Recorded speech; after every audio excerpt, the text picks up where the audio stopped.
There is a loneliness that often arrives quietly with age. It does not always begin when someone leaves.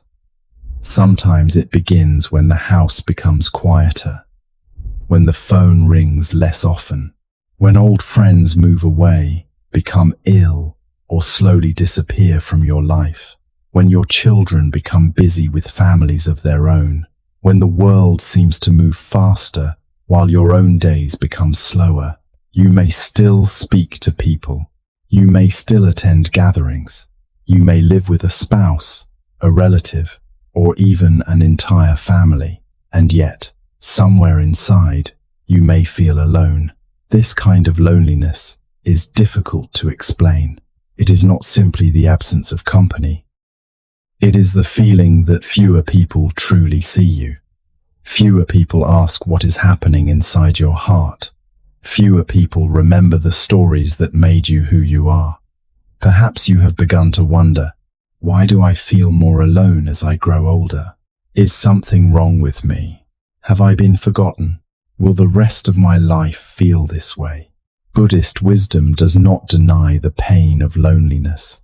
It does not tell us that we should be happy simply because we have food, shelter, or family nearby. It understands that human beings need connection. We need to feel seen. We need to feel that our presence matters. But Buddhism also teaches that loneliness is not created only by the number of people around us. Sometimes loneliness grows from the way the mind relates to silence, memory, expectation, and change.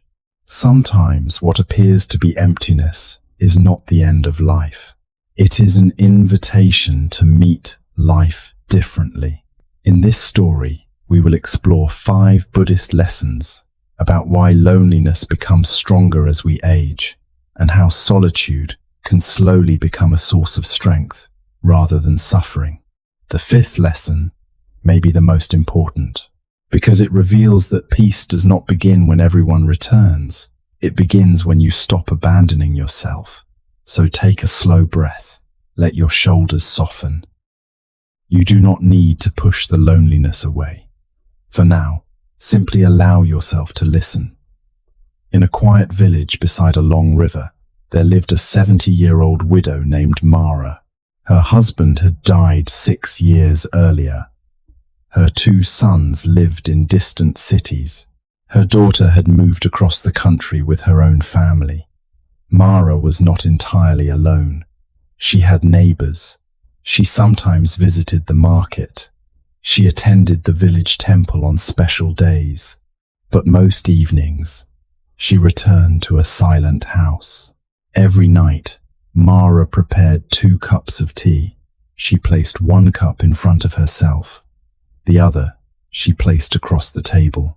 At first, the 2nd cup had been for her husband. He had always returned from the garden just before sunset. She would hear the door open. He would remove his shoes, sit across from her, and complain that the tea was too hot. After his death, Mara continued preparing his cup. Years passed.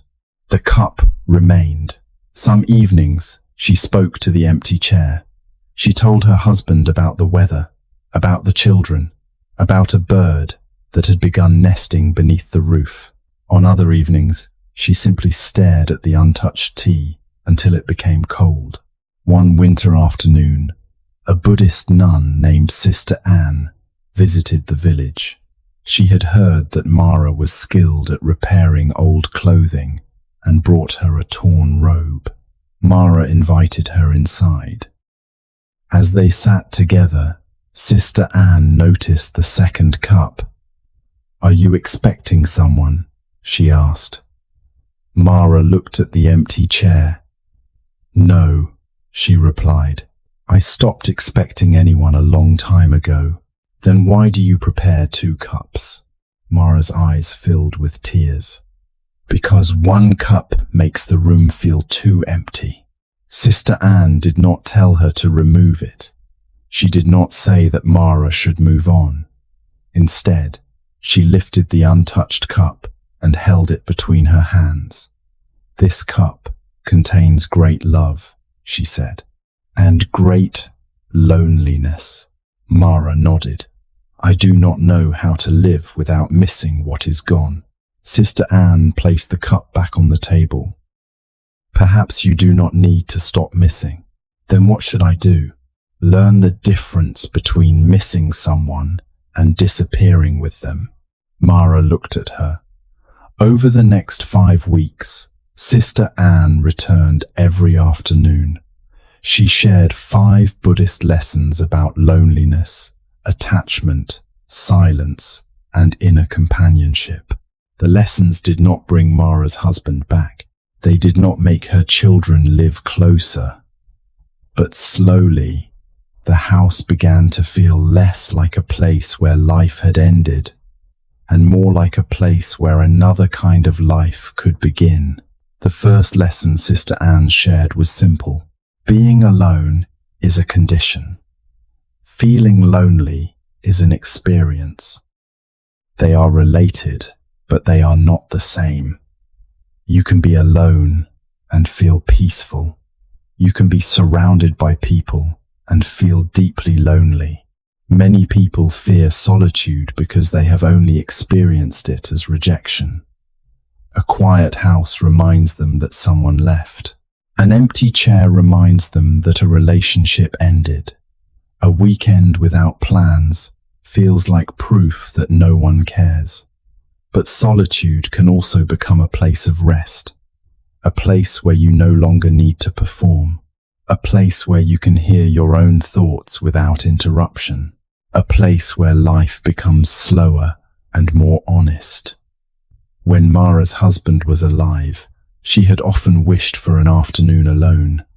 There was always something to do. Meals to prepare, clothes to wash, visitors to receive, family problems to solve. Yet now that she had more quiet than she ever wanted, she experienced the quiet as punishment. Sister Anne asked, "What do you believe the silence is saying?" Mara replied, "It says no one needs me." Does silence speak? No.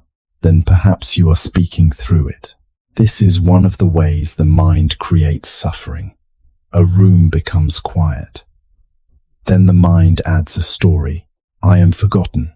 I am unwanted. My best years are gone. No one would notice if I disappeared. The silence itself did not say these things. The mind interpreted the silence through old wounds and present fears. There was once a monk who lived alone in a small hut above a forest. A traveler asked, "Do you not become lonely here?" The monk replied, "Sometimes." "Then why do you stay?" "Because when loneliness visits, I learn what it wants to teach me." The traveler was confused. What can loneliness teach? It shows me where I still believe I am incomplete without another person's attention. This does not mean human connection is unnecessary. Buddhism does not teach that we should isolate ourselves. The Buddha emphasized spiritual friendship and community.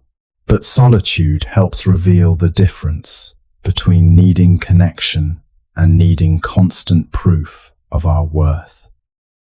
When you grow older, the structure of life changes. Work may end, children may leave, a spouse may die. The places where you once received daily recognition may disappear. Without those roles, the mind asks, "Who am I?" when no one is calling my name. Solitude brings us face to face with this question. At first, it may be uncomfortable, but hidden inside the discomfort is freedom. You are more than the roles you performed, more than the people who depended on you, more than the attention you receive. Mara told Sister Anne, "When my husband was alive, I was his wife. When my children were young, I was their mother. Now I do not know who I am." Sister Anne said, You are meeting the person who existed beneath those roles. What if I do not like her? Then get to know her before deciding. Loneliness often tells us that being alone means being unwanted. Solitude asks a different question. What becomes possible when I stop waiting for someone else to make this moment meaningful? Perhaps you can hear music you once loved. Perhaps you can walk slowly without anyone asking you to hurry. Perhaps you can pray, write, garden, read, learn, rest. Perhaps you can sit beside a window and allow the day to be enough. This may feel small, but peace often enters through small doors. Notice where you are now. Listen to the sounds around you. Perhaps there is a fan, traffic, birds. The sound of your own breathing. Do not ask whether the moment is exciting. Ask whether it is alive. Say quietly, being alone does not mean I have been abandoned. Again, being alone does not mean I have been abandoned. And finally, this moment can hold me. Solitude is not always the absence of love. Sometimes it is the space where you learn to feel love without demanding that it arrive in a particular form. The second lesson was more difficult. Sister Anne told Mara, sometimes we are lonely, not because no one is near, but because the mind has closed the door before anyone arrives. Mara disagreed. My children are far away. My husband is gone. The door was closed by life. Yes, Sister Anne said. Some doors were closed by life. But have you noticed the doors you close yourself? Mara became defensive. I do not close doors. Sister Anne gently reminded her of several moments. The neighbor who invited her to lunch. Mara had declined because she did not want to be a burden. The young woman from the market who asked her to teach sewing. Mara had said she was too old. The temple group that invited her to help prepare food. Mara had refused because she believed they were only being polite. Each invitation had reached her. But the mind had translated it. They do not truly want me. They feel sorry for me. I will not fit in. I have nothing useful to say. Loneliness can become a lens. Through that lens, neutral events appear as rejection. A delayed reply feels like abandonment. A cancelled plan feels like proof that you are unimportant. A group of laughing people feels like a world you are no longer allowed to enter. The mind does not always show reality. It often shows its expectations. There is an old Buddhist story about a man who entered a house filled with mirrors. He had never seen mirrors before. When he entered, he saw hundreds of men staring at him. He became frightened. He raised his fist. Every man raised a fist. He shouted. Every man shouted. Believing he was surrounded by enemies, he fought until he collapsed. A peaceful person entering the same house might have smiled, and hundreds of faces would have smiled in return. The world often reflects the posture of our mind, not perfectly, not always. There is real cruelty, real neglect, real exclusion. But sometimes we meet the present with the wounds of the past, and then believe the present has wounded us again. As people age, disappointment can create caution. A friend betrayed you, a child became distant, a partner left, a group made you feel invisible. So the mind decides. It is safer not to hope. You stop reaching out. You wait for others to prove that you matter. When they do not, the silence confirms your fear. But they may be waiting too. Many lonely people are surrounded by other lonely people, each one hoping someone else will make the first move. Mara admitted that she often wanted to call her sister, but they had not spoken in months. "Why do you not call?" Sister Anne asked. "She has not called me. Perhaps she is thinking the same thing. If I call first, it will mean I care more. Would that be shameful?" Mara did not answer. The desire to protect pride can deepen loneliness. We tell ourselves, if they cared, they would reach out. Sometimes this is true. Sometimes the relationship is unbalanced. But sometimes connection is lost because both people are measuring love rather than expressing it. Buddhist practice invites us to act from intention rather than ego. Instead of asking, "Who should call first?" ask, "What action would create less suffering?" Instead of, "Do they value me enough?" ask, "Can I offer one sincere moment of connection without demanding a result?" You may call, they may not answer. You may invite, they may decline. The outcome is not fully under your control, but your openness is. This does not mean chasing people who repeatedly reject or mistreat you. Wisdom includes boundaries. But it does mean noticing when fear has become a wall. Mara called her sister that evening. At first, the conversation was awkward. Then her sister began to cry. "I thought you were angry with me," she said. "I thought you had forgotten me," Mara replied. Both women had spent months feeling abandoned. Neither had been abandoned. They had been waiting behind separate doors. Think of one person you have considered contacting. Not someone unsafe. Not someone who repeatedly harms you. Simply someone from whom you have grown distant. Ask yourself, am I waiting because contact is unwise? Or because I am afraid of being the one who cares first? Then say, I can reach out without surrendering my dignity. I can be open without abandoning my boundaries. I do not need to let pride deepen my loneliness. One small act of connection may not change your entire life, but it may open a door you believed was permanently closed. The third lesson began with the second cup of tea. One afternoon, Sister Anne asked Mara, "What would happen if you placed something else where your husband's cup sits?" Mara looked shocked. "Nothing belongs there." "Why?" "Because that was his place." Sister Anne nodded. "And is he using it?" Mara turned away. The question felt cruel, but the nun's voice remained gentle. "I am not asking you to erase him." "Then what are you asking?" "To notice whether love has become a guard standing at an empty space, refusing to let life enter."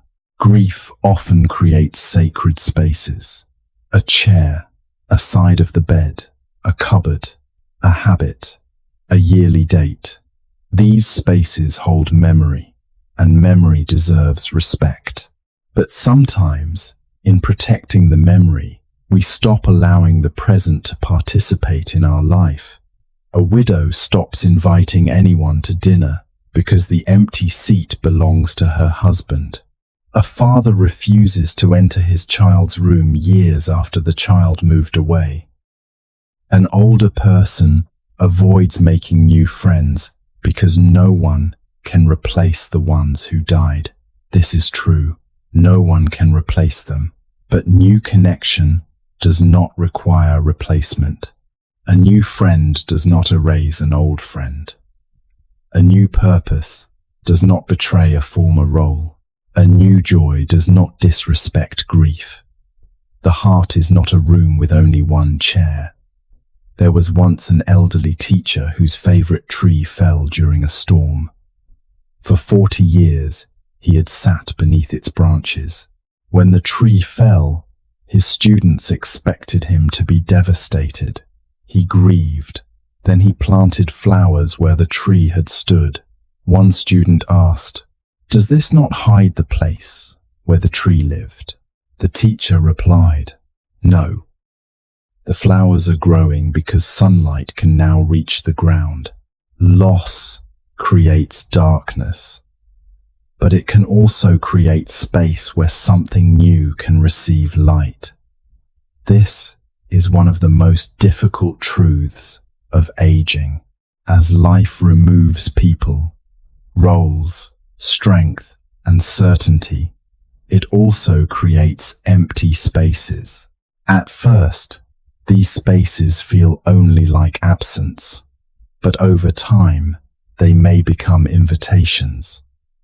The retirement that feels like uselessness may become time to serve differently.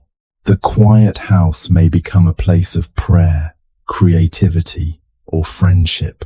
The death of a partner may awaken compassion for others who grieve. The distance of adult children may encourage you to build a life that does not depend entirely on being needed. Mara asked, "What could possibly grow from my husband's absence?" Sister Anne replied, "Perhaps not from his absence, from the love that remains." Grief contains energy. It is love with nowhere familiar to go. When we cannot direct that love toward the person who is gone, we may close it inside the body. It becomes heaviness, bitterness, withdrawal. But love can be redirected without being reduced. You can offer the patience your spouse gave you to someone else. You can continue a kindness they valued. You can cook their favorite meal for a lonely neighbor. You can share the stories that keep their goodness alive. Their physical presence is gone, but the love shaped by them can still move through your actions.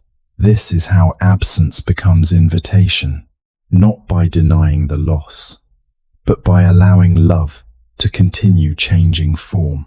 The following week, Mara removed the second cup from the table. She washed it carefully. Then she placed it on a shelf beside a photograph of her husband. That evening, she invited the young woman from the market to tea. The young woman brought her little daughter. The child sat in the chair across from Mara. She asked many questions. She spilled sugar across the table. She laughed so loudly that the room felt unfamiliar. For a brief moment, Mara felt guilty. Then she imagined her husband complaining that the tea was too hot. She smiled. The chair had not forgotten him. It had simply returned to the living. Think of one empty space in your life, a role that ended, a person who left, a dream that did not happen, a season that will not return. Do not force yourself to see it positively. Simply ask, what might this space be inviting me to notice? What love still remains here? What could receive the light now? Say quietly, new joy does not erase old love. Again, new joy does not erase old love. And finally, I can remember what was and still welcome what is. The fourth lesson addressed a painful belief. If fewer people want me, I must be less valuable. As people age, social circles often become smaller. Co-workers disappear after retirement. Friends become occupied with illness, caregiving, or family. Some people move away, some die. Some relationships simply fade. The number of birthday messages decreases. Invitations become less frequent. You may compare your life to younger people who appear constantly surrounded by friends, or you may compare your present to your own past. There was a time when your home was full, when people needed your help, when someone always had a question. Now, the quiet may feel like evidence that your importance has diminished, but popularity and worth have never been the same. A temple bell may ring only twice a day, yet the entire valley hears it. A candle may stand alone, yet it can guide someone through darkness. A person does not need to be surrounded by many people to live a meaningful life. There was once a gardener who cared for a single lotus pond. Visitors asked why he did not build more ponds. Then more people would admire your work, they said. The gardener replied, I do not care for the lotus so that people will admire me. Then why? So that the lotus may bloom. Many of us spend our lives turning relationships into mirrors. We want people to reflect back. You matter. You are loved. You are still important. There is nothing wrong with wanting this. But when our worth depends entirely on reflection, we become frightened whenever the room becomes empty. Buddhist wisdom teaches that inherent dignity does not increase with attention or decrease with silence. Your life remains valuable even when no one is watching. Kindness still matters when no one praises it. A peaceful morning still matters when no one shares it. Your breath still matters even when no one notices it. Mara told Sister Anne, when my children were young, I knew I mattered because they needed me. And now? Now I do not know. Sister Anne asked, did the moon become less beautiful when your children stopped looking at it? No. Then why should your value depend on being observed? After years of caregiving, many older adults confuse usefulness with worth. They believe, if I cannot work as much, I matter less. If my children do not need my advice, I matter less. If my body becomes weak, I matter less. If no one asks for my help, I matter less. But human worth is not a wage paid in exchange for productivity. You are not a tool that becomes meaningless when used less often. You are a living being.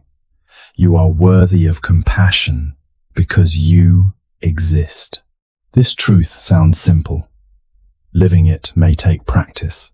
It requires learning to approve of your own presence, to prepare a good meal even when eating alone, to wear something beautiful even when no one visits, to care for your room, your body, and your mind because your experience matters. Loneliness becomes more painful when we treat ourselves as though we are not worth the effort. We wait for visitors before cleaning the house. We wait for company before cooking well. We wait for permission before enjoying the day. In doing so, we reinforce the message. My life matters only when witnessed, but your life is being witnessed by you. That is not a small thing. Sister Anne gave Mara an assignment. Tomorrow, she said, prepare tea as though you are welcoming an honored guest. Who is coming? You. Mara laughed. But the next afternoon, she brought out her best cup. She placed flowers on the table. She sliced fruit. At first, the ritual felt foolish. Then something softened. For years, she had offered beauty only to others. Now she understood that care could also move inward. This is not self-importance. It is self-respect. Ask yourself, how do I treat my life when no one is watching? Do you feed yourself with care? Do you speak kindly to yourself? Do you allow beauty into your day? Or have you been waiting for another person to make your life worth tending? Say, my worth is not measured by the number of people around me. My life matters even in quiet moments. I am worthy of my own care. You do not need a crowded room to have a meaningful existence. Sometimes, a small circle allows love to become more sincere. Sometimes one honest friendship is more nourishing than many shallow connections. Sometimes a peaceful relationship with yourself is the foundation that makes all other relationships healthier.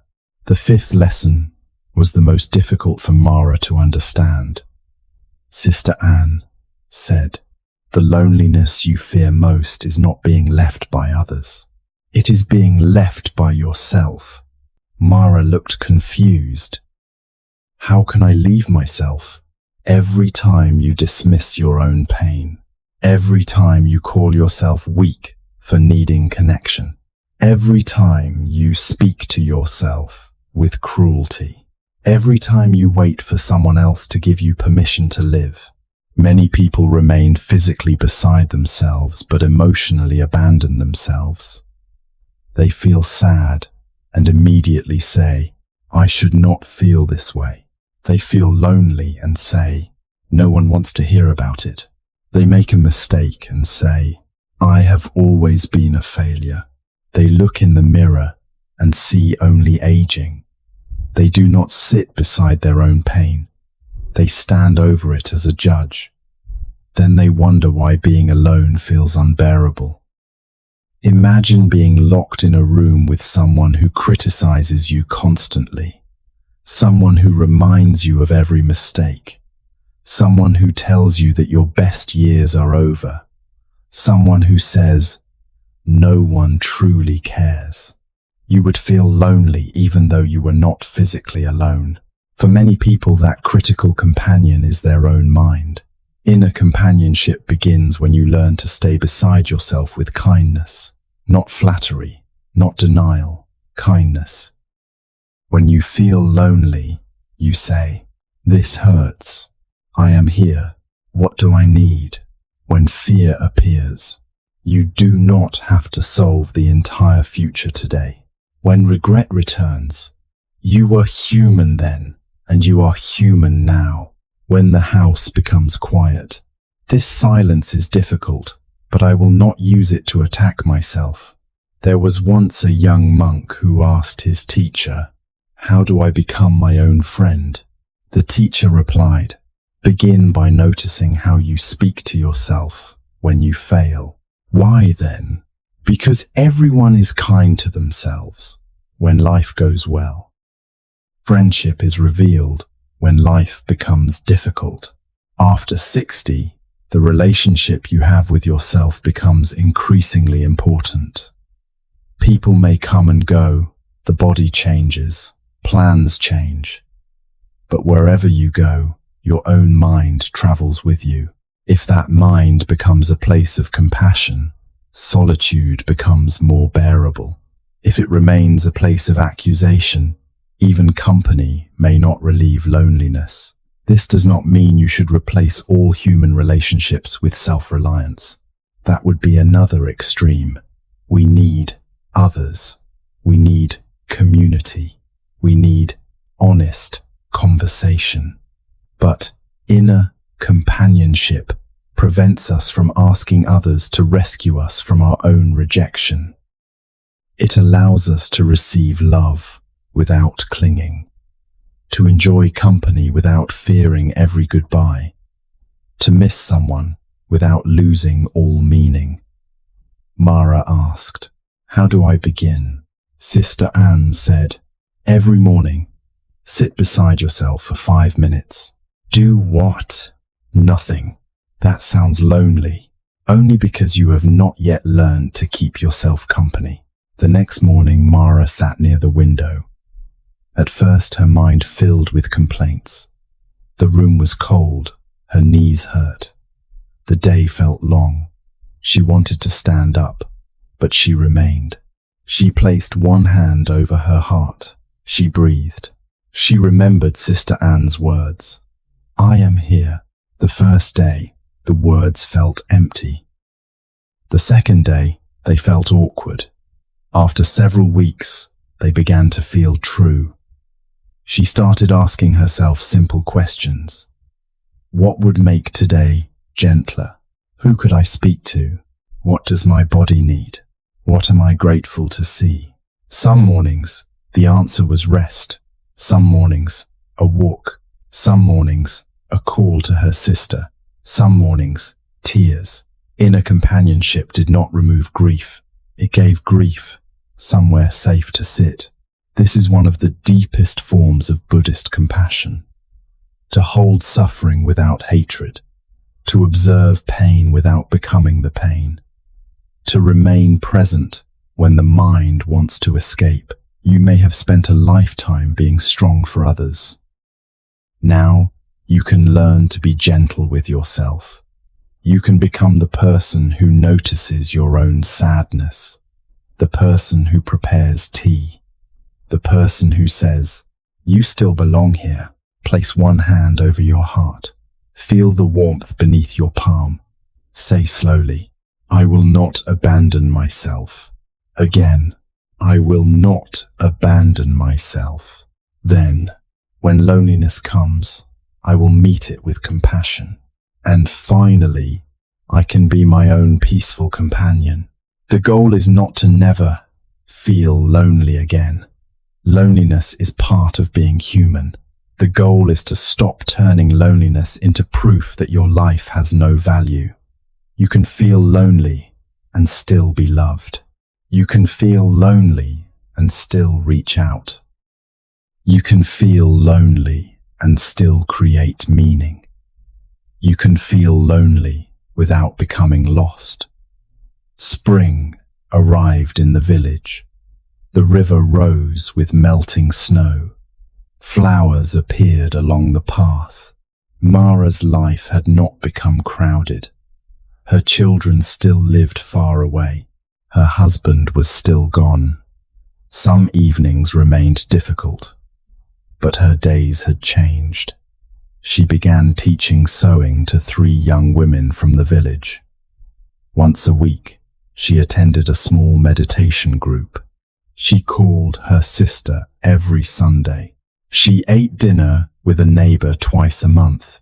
She also spent many afternoons alone, but the solitude no longer always felt like rejection. One evening, Sister Anne returned. Mara prepared 2 cups of tea. The nun looked at them. "Who is the second cup for?" "You. And when I am not here?" Mara smiled. "Sometimes for a guest, sometimes for a memory, and sometimes I prepare only one." Sister Anne nodded. The second cup had not disappeared because Mara stopped loving her husband. It had changed meaning.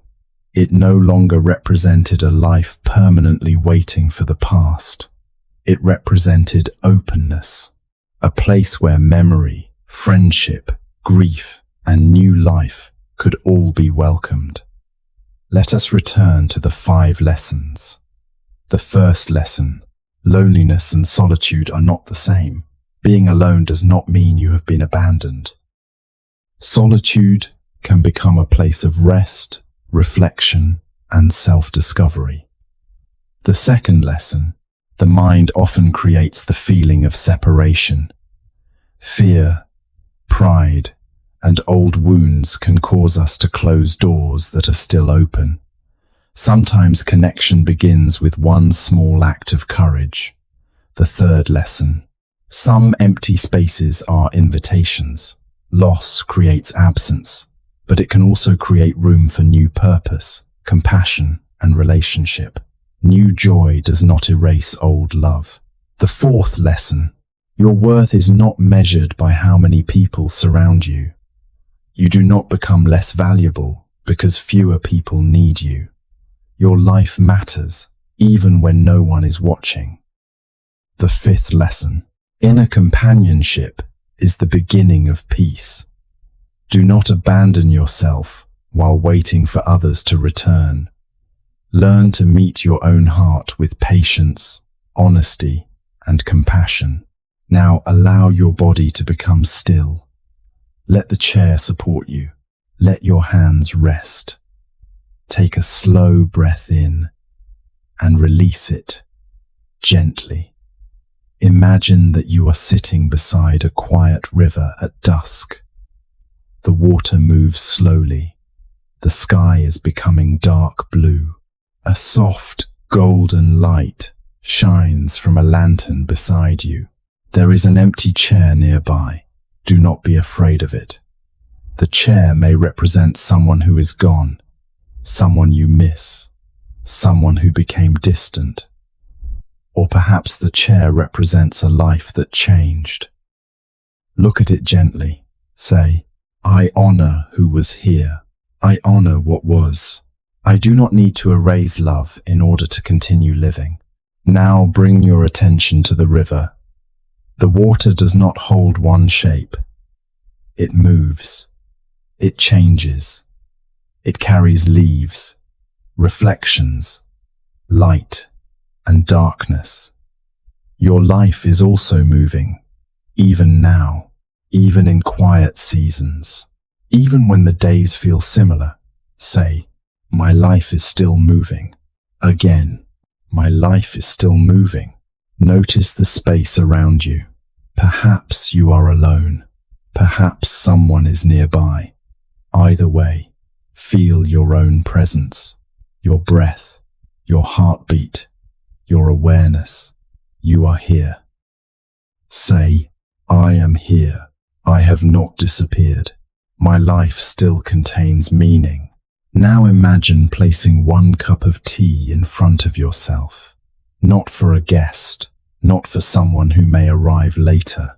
For you, feel the warmth of the cup. Say, I am worthy of care. I am worthy of gentleness. I am worthy of companionship, including my own. If loneliness rises, do not fight it. Let it sit beside you. Ask, what are you trying to tell me? Perhaps loneliness is asking for connection, then reach out. Perhaps it is asking for rest, then rest. Perhaps it is asking you to grieve, then allow tears. Perhaps it is asking you to begin again, then take 1 small step. You do not need to transform your entire life tonight. 1 phone call, 1 walk, 1 invitation, 1 quiet meal prepared with care, 1 moment of speaking kindly to yourself. These are not small things. They are how a life becomes inhabited again. Repeat slowly. Being alone does not mean I am abandoned. I can open 1 door. New joy does not erase old love. My worth is not measured by attention. I will not abandon myself. Let these words settle, like moonlight resting on water. Nothing needs to be forced. Nothing needs to be solved immediately. You are allowed to move slowly. You are allowed to feel both grief and gratitude. You are allowed to miss the past and still welcome the present. You are allowed to seek connection, and you are allowed to find peace in your own company. Growing older often means learning to live with fewer certainties. Some people remain, some leave. Some relationships deepen, others fade. The world changes, the body changes, the house becomes quieter. But quiet does not mean empty, and fewer people do not mean less love. Your life may no longer look the way it once did, but it can still contain friendship, purpose, beauty, service, laughter, rest, and moments of deep peace. Do not wait for the entire room to fill before deciding that your life matters. Do not wait for everyone to remember you before remembering yourself. The heart can grieve and remain open. It can miss someone and still receive new love. It can feel lonely and still choose connection. You are not too old to form a new friendship, not too old to learn, not too old to create meaning, not too old to begin a gentler relationship with yourself. Perhaps tonight, your house is quiet. Let the quiet hold you. Prepare 1 cup of tea. Sit beside yourself. And remember, you are still here. You still belong to life. And you do not have to abandon yourself simply because someone else is no longer beside you. Until we meet again, flow gently. Release what you cannot hold. And return to peace. Good night. May your solitude become gentle. May your connections become sincere. And may your heart always feel at home within you.